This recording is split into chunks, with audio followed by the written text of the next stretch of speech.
I came at her when she was dead asleep. That's where the gaslighting comes in, guys. guys. Hello. Can you continue to... And do you ever feel like I you feel start crazy. to believe it?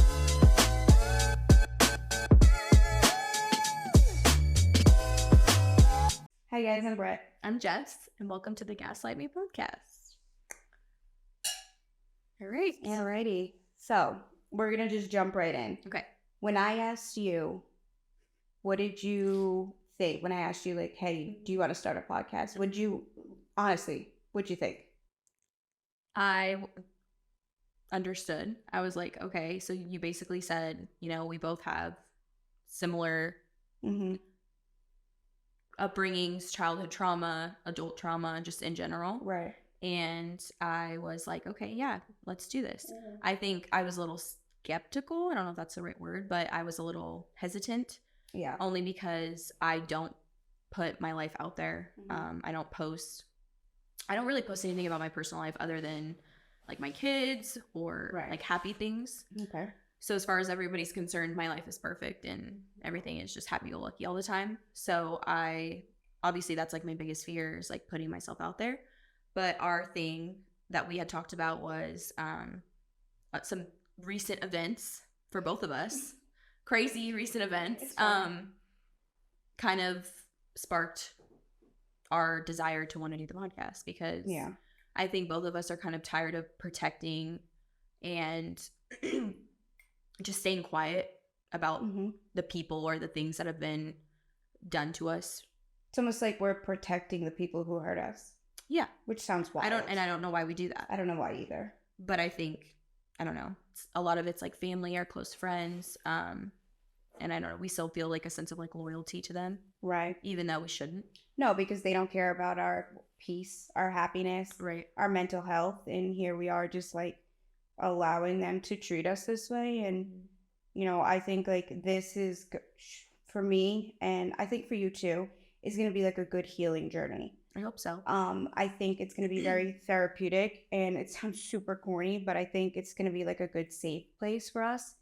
And I truly believe that in order to heal, you need to talk about it.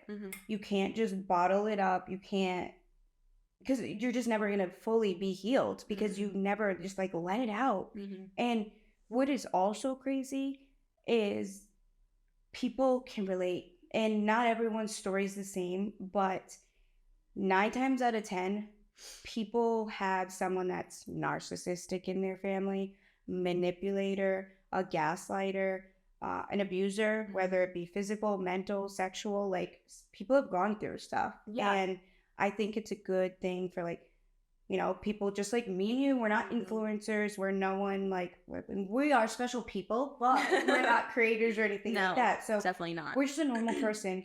Talking about our stuff and our trauma for other normal people to listen and relate to. Yeah. And I think that's what I've been missing in my life specifically just because like I don't talk about it. So I haven't had the opportunity to talk to people other than like you and, recently about a lot of stuff that just like my husband or like my friends can't relate to because they haven't experienced it. So I guess reaching out to other people or talking to other people about it and just, because it is kind of lonely. It's like a lonely. Very lonely.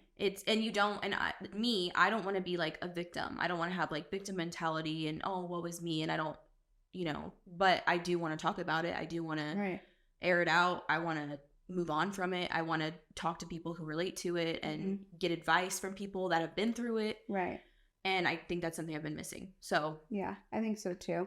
And I don't think this is like a place where it's like, oh, poor Jess, poor Britt. No, we're just here to talk about it and get through it, and hopefully someone can relate. And also corny, but if this helps someone, that's all I want. I don't want anyone to feel alone or like when I was like teenage me, I needed this. I needed to know that I wasn't alone. I needed to know that it got better. I tried to commit suicide when I was 12 and when I was 14. And when I did that, the people who were supposed to protect me and love me and brought me into this world, they laughed at me and they were making fun of me because I was hallucinating, because I took God knows what in the medicine cabinet. And it's just like, I'm still here, and I'm so obviously so happy I'm still here, but it's also like, you're not alone. Everyone goes through stuff, and you just gotta push through it. And it's like, when I say it is what it is, like, that's just like, that's like my catchphrase. It is my what it therapist always like, why do you say that?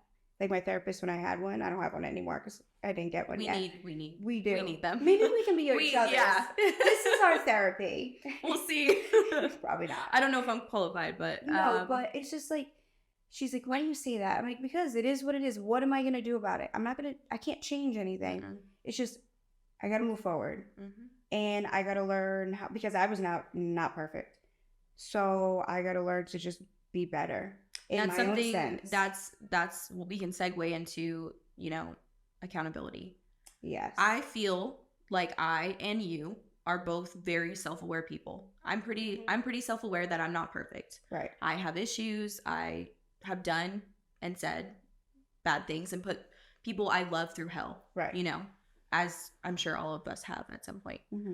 I think for us, the hardest part is just, at least in my situation, the people who have hurt me don't want to take accountability. You know what I mean? They don't want to admit their wrongs. They don't want to. And I think for me, that's like what makes it hard to like move on. Right. Because I can't, like, I'm sitting here thinking everything is my fault. Everything was my fault. Everything that happened is and continues to happen because it's still ongoing. It's still what was it? Mid-January. Yeah. Where you got that phone call. I got a phone call from a family member, and it was awful. I mean, at the beginning it wasn't. It was I hadn't talked to this person in over a year, almost a year and a half, and had this phone call, and we were kind of starting to, like, I don't know, break ground on something. Right. And then a switch flipped, and, you know, that got shut down really quick. That's usually when it happens. It goes to shit when, like, you start diving in there and I'm like, we're getting somewhere, and then it was like, nope, we're not, you know? Yeah. So I'm stupid for even believing it could. No, you're not. I mean, and it's weird because I still, like, I know you've said, you know, the whole people can't change thing, or people can change, you know, essentially people can change in certain circumstances, but I think when, like, a person is that hateful and that hurtful to their own family blood, you know, I think about, like, when you brought me into this world and you can really do that to me, do me like that. I don't think you can change, because when I became a mother, I could never in my entire life imagine hurting my children in that way. So I don't get it. I can imagine hurting anybody in that way. No. Not even, I wouldn't treat my neighbor like that, let alone somebody who is my family, you know? So, yeah. And then the phone call was followed up by a really nasty email, which you read. We love emails. We love emails. Hey, it's a paper trail.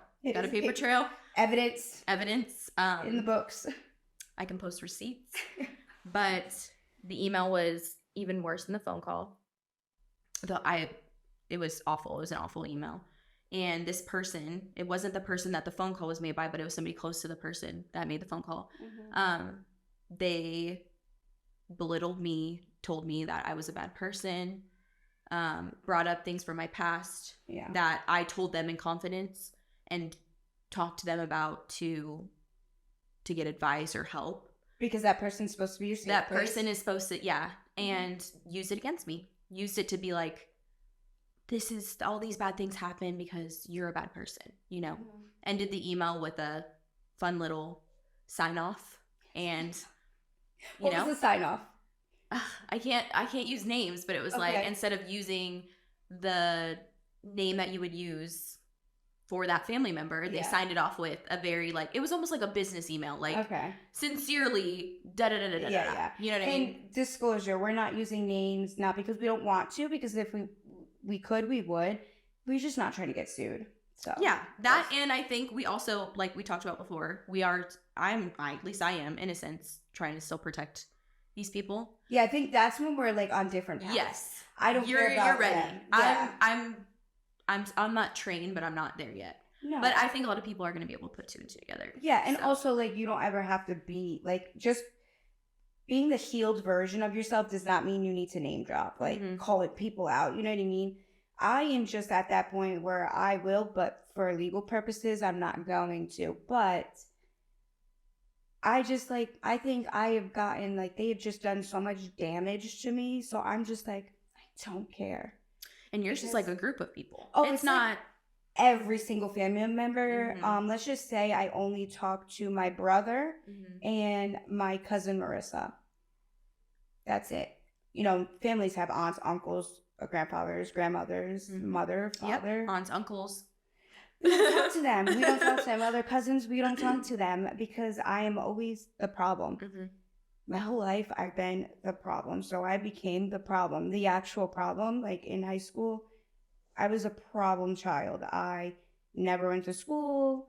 I did a lot of stuff that I'm just not proud of. I acted out in more ways than I could count. Yep. But also, I had people who really just didn't care.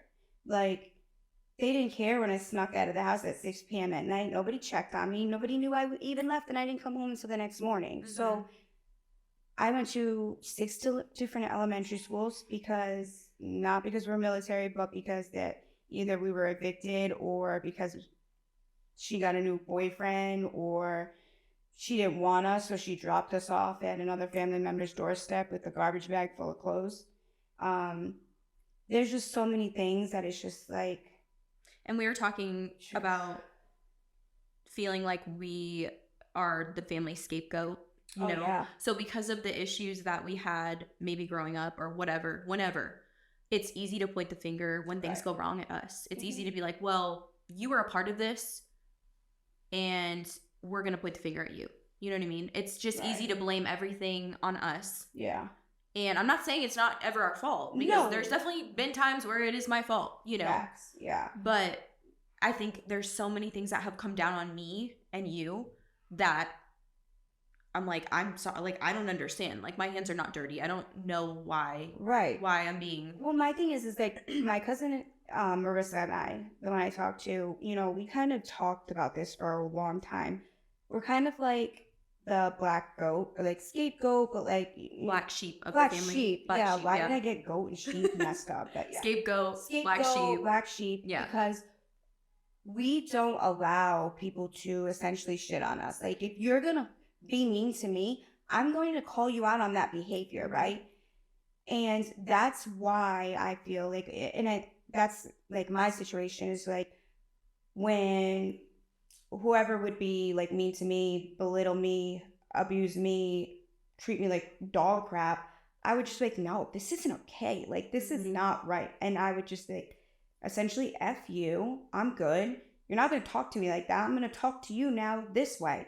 So because I stood up to all these people, and same thing with her, we are the problem people of the family. We're the problem child. We are the drama starters. We can't keep our own business. Like, we like have to, whatever they want to say about us, and it's because we just don't allow their bad behavior. You set boundaries. Boundaries. We love that. You know the SpongeBob meme? Boundaries. That's it. I love boundaries. Because we set boundaries. I think that's where it started for me too, was setting boundaries, saying we cannot get along. We cannot. We can't.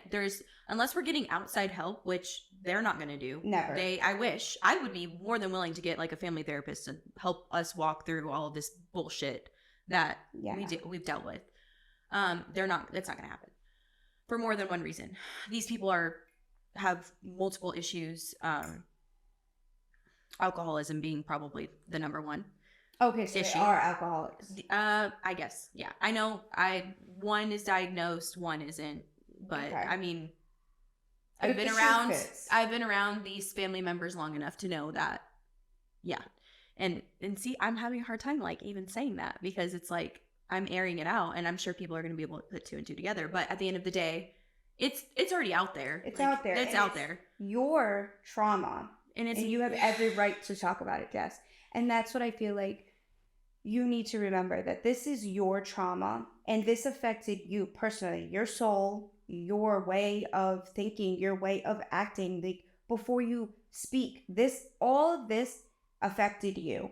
Yeah. And you have to remember that, like, it's good to talk about it. And I'm proud of you for, like, sitting here and be like, you know what? Yeah, this happened. This sucked. And I'm going to talk about it because I deserve to. I want to. But it is hard because, you know, and something you said to me, I think you sent it in a message, like, you said, what was it? I can't remember. I know, we've done a lot. You basically said, like, I'm blanking. Sorry, I'm blanking. It's fine. But I don't know. After all is said and done, I don't want anyone to get hurt from the things I'm saying. I don't want anyone to, we can sit here all day long, like, point fingers at each other. You know what I mean? It gets nowhere. It's not going to get anywhere. I know the thing is I'm very self-aware. I know my problems. I'm trying to fix them. I'm actively seeking out help to fix those problems. I'm actively working on myself. Yeah. It's not like I'm sitting here saying I'm innocent, but these people refuse to take any kind of accountability. The thing that I got was the quote, verbatim, I've been told this on multiple occasions, is, "We are who we are." No. So that's an excuse to behave. That's like me bullying somebody and being like, I'm a bully. That's just who I am.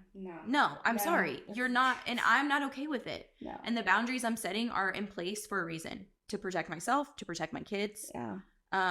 We can go so deep into that because we both relate to that. Like our kids. Yeah. We're gonna deep dive into that. But yeah, I think for me, all I want is accountability. I would be happy with accountability. I would even forgive and forget if I just got some real accountability. But we talked about it before. Mm-hmm. Accountability means change. You have to change. They won't. Yeah. And they don't want to. It's not that they won't. It's that they don't want to. That's right. Yeah. They don't want to. They don't want to. Because they just don't have it in them to change. Mm-hmm. Because when I say people don't change, what I mean, like, if you put the work in, absolutely. But it's so hard. But it's hard. It's like losing weight. Like, you can't just lose weight. You have to put in the fucking work. Exactly. And it's like, they just don't want, and they can't ever admit that they were wrong. Mm-hmm.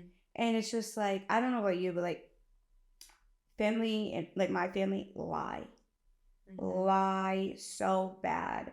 And then, like, I could show evidence because I always come with receipts. I can show the evidence in hand, and I will still get called a liar.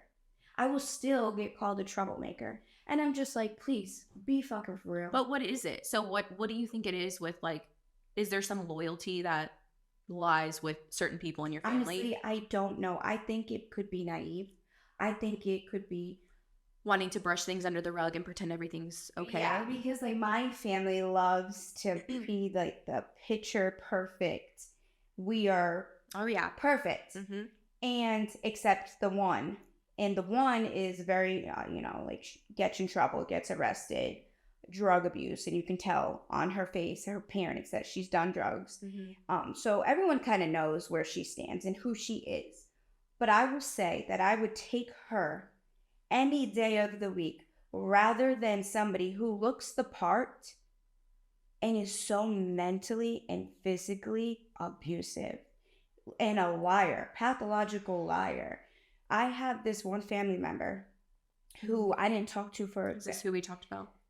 Yeah, I think so. Mm-hmm. And this is kind of what really, like, put the gears in motion of, I want to start a podcast. Mm-hmm. I want to put my voice to the mic and I want to talk about it because I'm so sick and tired of this woman being the picture perfect mother, family member, girlfriend on Facebook and all these things, and having all the friends and having the nice house and having the perfect set of teeth and whatever.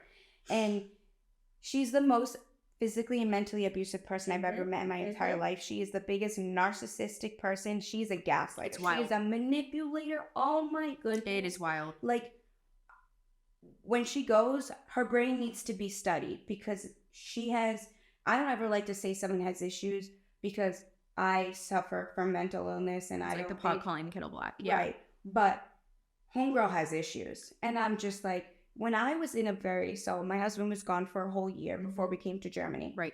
And I moved in with her.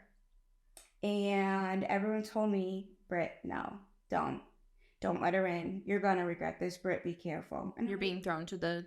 yeah, and I'm like, Yeah. no, it's fine. She's different. Uh-huh. She's different. They're like, Britt, you haven't talked to her in 5 years, and you're just, and I'm like, again, vulnerable. I was vulnerable at that moment in time in my life. I had just had a baby. My husband left 6 weeks later for a year-long assignment, because it wasn't a deployment, it was an assignment. And Unaccompanied, yeah. yeah, on a Thank you, Air Force. Yeah, shout out to the military. So my husband left, and I was very vulnerable. Mhm. And I needed, like, I craved the mother-father relationship that I don't even know what it feels like, but I crave it. So moving.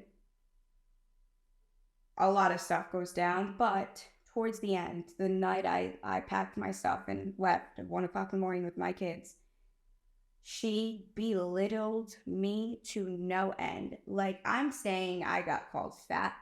I got called an abusive mother. I got called a no good wife. I'm a loser. I'm lazy. Because I had to give up my job as a law enforcement officer because my husband was whatever, the Air Force. I got called I got told I was going nowhere in life. No wonder why my mother and father gave me away multiple times and didn't want nothing to do with me. I got called every name you could to knock someone down. Like, oh my goodness. I've never felt broken in my life. And I've gone through so much stuff. Yeah. That night I was broken. And then to top the cake off, she slaps me in the face. And then denies it all and said I came at her when she was dead asleep. That's where the gaslighting comes I'm in, just guys. like, hello. Can you continue to... And do you ever feel like I you feel start crazy. to believe it? I start to You're think like, I'm crazy. did she hit me? I'm like, wait a second. Am I remembering this right? Like, what's going on? Yeah, absolutely. And I'm like, wait, no. She was wasted. And then another family member that was there was also wasted. And they just attacked me. Like, they came at me for buying a BMW because I traded in our Chevy Silverado for a BMW because I was moving to Europe. Have you ever driven a big car in European roads? Not possible. So they were like, I don't know who she thinks she is driving around in a BMW. I may make 6 figures and I don't even drive in that. Okay. Sorry. Sucks. I don't know what to tell you. But that's like their mentality. They just like dogged on me that night. And I was, how old was I? 29? 29. And I'm still going through that trauma. And they you probably always will be. Still broke me. And I'm just like, oh my goodness. No, I'm good. So that's where it's different for me, is that's like blatant, just in your face. Yeah. There's no going around it. I mean, I'm sure people, honestly, from what you've told me, I'm sure there are people that have experienced it too, and they're probably scared. It's like what we talk about with like our kids, you know, like Brooke, or our daughters, they're in 3rd grade. Yeah. And they've been being bullied by a girl. And they both have times where they're like, we're friends with this person, because they're scared. Yeah. We're going to be nice. We're going to put on a happy face because we're scared. And I guarantee that's probably the same thing. You know what I mean? Yeah. I guarantee they're like, we know what she's doing. I'm sure some. Maybe some, but honestly, I think like...